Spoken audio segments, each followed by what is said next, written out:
ചില വിവാഹ ബന്ധങ്ങൾ തക്കതായ കാരണമില്ലാതെ വേർപിരിഞ്ഞു പോകാറുണ്ട്. അത് നമുക്ക് നോക്കിക്കഴിഞ്ഞാൽ നമുക്കൊരു കാരണം കണ്ടെത്താൻ പറ്റില്ല. അതെങ്ങനെ പിരിഞ്ഞു പോയി. ചിലപ്പോൾ പ്രേമിച്ച് കല്യാണം കഴിച്ച ആൾക്കാരായിരിക്കും, ഇഷ്ടപ്പെട്ട് കല്യാണം കഴിച്ച ആൾക്കാരായിരിക്കും. പക്ഷേ ഒരു പെട്ടെന്നൊരു സുപ്രഭാതത്തിൽ അവർക്കൊരു അങ്ങോട്ടുള്ളൊരു ഇഷ്ടക്കുറവ് വരുന്നു. പ്രത്യേകിച്ച് കാരണമൊന്നും റീസണൊന്നുമില്ല. അപ്പോൾ രണ്ടാളും തമ്മിൽ പയ്യെ ഇങ്ങനെ അകന്നകന്ന് ഇങ്ങനെ പോകും.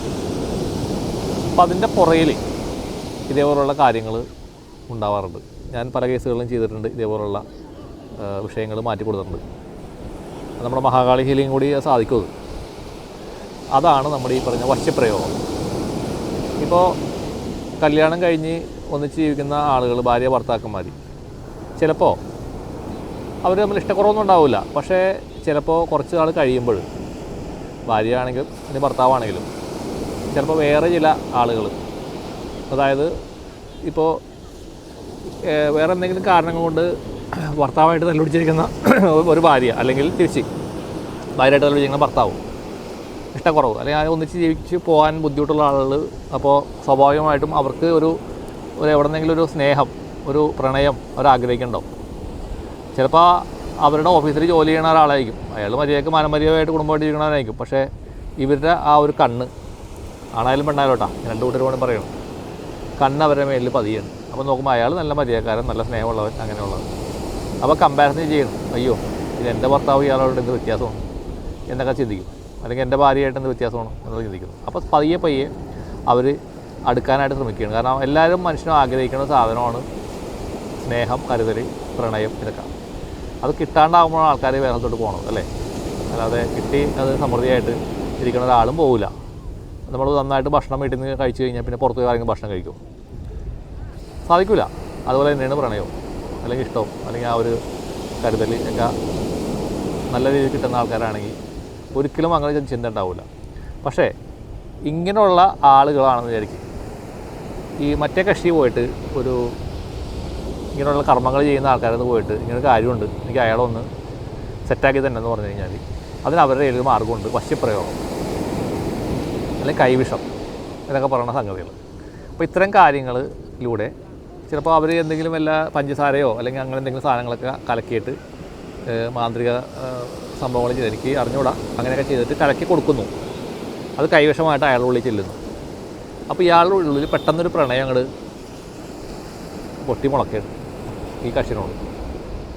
അല്ലെങ്കിൽ അതേപോലെ തന്നെ ബാധകളെ അയക്കാൻ സാധിക്കും.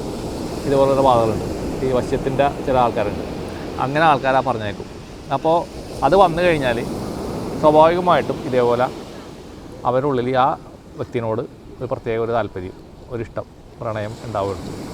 അത് മാത്രമല്ല, അങ്ങനെ വന്നു കഴിയുമ്പോൾ അയാളുടെ ഭാര്യയോ ഭർത്താവോ അയാളോട് നേരെ ഓപ്പോസിറ്റായിട്ടുള്ള രീതിയിലുള്ള ഒരു വികാരം ഉണ്ടാവുക.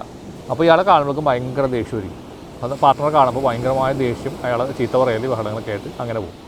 അപ്പോൾ സ്വാഭാവികമായിട്ടും മര്യാദയ്ക്ക് ജീവിക്കുന്ന ആ ഒരു കുടുംബം തല്ലിപ്പിരിഞ്ഞു പോകുന്നൊരവസ്ഥയിലേക്ക് എത്തും. അപ്പോൾ ഇങ്ങനെയുള്ള കേസുകൾ എൻ്റെ അടുത്ത് വരാറുണ്ട്. അപ്പോൾ ഇതേപോലത്തെ വിഷയങ്ങളാണെങ്കിൽ കേട്ടാ, അല്ലെങ്കിൽ രക്ഷയില്ല. അപ്പോൾ ചിലരുടെ ഈ ജാതകപ്രകാരം രണ്ട് കല്യാണം കഴിക്കേണ്ട യോഗമുള്ളവരൊക്കെ ഉണ്ടാവും. അത്തരം കേസുകളിൽ ചിലപ്പോൾ നമുക്കൊന്നും ചെയ്യാൻ പറ്റില്ല. പക്ഷേ ഇതേപോലത്തെ കാര്യങ്ങളിൽ നമുക്ക് എന്തെങ്കിലുമൊക്കെ ആയിട്ട് ഈ റിലീസ് ചെയ്ത് കൊടുത്താൽ, ഈ വശ്യത്തിനെ നമുക്ക് റിലീസ് ചെയ്ത് കൊടുത്തു കഴിഞ്ഞാൽ, അതിനെ മാറ്റിക്കൊടുത്താൽ, ഈ ബാധന മാറ്റിക്കൊടുത്താൽ ചിലപ്പോൾ അവരൊന്നിക്കാനുള്ള സാധ്യതയുണ്ട്. ദേവിയുടെ അനുഗ്രഹം കൂടെ ഉണ്ടെങ്കിൽ ഉറപ്പായിട്ടും അത്തരം കേസുകളിൽ നമുക്ക് ചെയ്യാൻ സാധിക്കും. അപ്പോൾ ഇതൊക്കെ നമ്മൾ നേരത്തെ ചെയ്തിട്ടുള്ള കാര്യങ്ങളാണ്. ഈ മഹാകാളി ഹീലിംഗ് കിട്ടുന്നതിന് മുമ്പും ഇത്തരം കാര്യങ്ങൾ എനിക്ക് അനുഭവമുണ്ട്. പക്ഷേ എല്ലാ കേസിലും അതേപോലെ വിജയിക്കണമെന്നില്ല. കാരണം ചിലത് മടുപ്പ് വന്നിട്ട് വല്ലാത്തൊരവസ്ഥയിലേക്ക് എത്തിയ ആൾക്കാരുണ്ട് മാനസികമായിട്ട്. ഇപ്പോൾ ചില സ്റ്റേറ്റ്മെൻറ്റുകൾ, ഇപ്പോൾ നമ്മളൊരാളെ ചീത്ത വിളിക്കുകയാണ്, ചീത്ത വിളിച്ചിട്ട് കുറേ കഴിയുമ്പോൾ അയാൾ ഓക്കെ ആയി, അയാൾ നന്നായെന്നുണ്ടെങ്കിലും ആ ചീത്ത വിളിച്ച ആ വാക്കുകളും അയാളുടെ പ്രയോഗങ്ങളൊന്നും നമ്മുടെ ഉള്ളിൽ നിന്ന് പോകില്ല. അപ്പോൾ അതൊരു മാപ്പ് കൊടുക്കാനുള്ള മനസ്സ് ചിലപ്പോൾ ഉണ്ടാവണമെന്നില്ല. അത്തരം ആളുകൾക്ക് കുറച്ച് പ്രയാസമായിരിക്കും അഡ്ജസ്റ്റ് ചെയ്ത് പോകാനായിട്ട്. പെട്ടെന്ന് മുറിയുണ്ടെന്ന് പറഞ്ഞ ആൾക്കാരുണ്ട്, എടുത്ത തീരുമാനങ്ങൾ മാറ്റാത്ത ആൾക്കാരുണ്ട്, കടുകെട്ടിയായിട്ടുള്ള ആൾക്കാർ, ആ ഫോർഗീവ്നെസ് ശീലിക്കാത്ത ആൾക്കാരുണ്ട്. അത്തരം ആളുകൾക്ക് പ്രശ്നം ഒന്നും ചെയ്യാൻ പറ്റില്ല. അല്ലാതുള്ള കേസുകളാണെന്നുണ്ടെങ്കിൽ നമുക്ക് എന്തെങ്കിലുമൊക്കെ അതിനകത്ത് ചെയ്യാനായിട്ട് സാധിക്കും. അപ്പോൾ എല്ലാവർക്കും നന്മ വരട്ടെ. നന്ദി, നമസ്കാരം.